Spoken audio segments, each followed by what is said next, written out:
Hi, here's a quick little tour of our place so you can give us a quote on cleaning. It's a 2-bedroom thing. I'll walk out here and give you a sense of how that goes together. Hardwood floors, so we don't often need to vacuum. We just sweep every once in a while.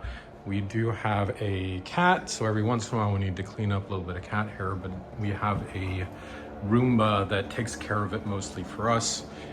Microwave oven. We don't use the oven very much, so it doesn't need cleaning.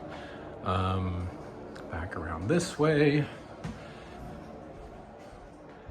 Turn into the bathroom. I should have closed that lid. That was rude.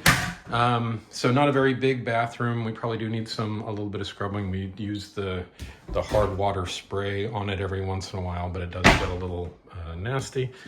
Coming in here into, this is my office, which also sort of turned into the everything room. One of the few places with carpet in it. Coming back around into here through the hallway again, and the bedroom. So kind of a little place, but we'd like to have someone come in once or twice a month to give a nice go through. We are relatively tidy people, but you can see it's kind of a lived-in place. We're not super duper clean about stuff. We'd like to have someone come in and make it spick and span for us. Look forward to getting your quote. Thank you.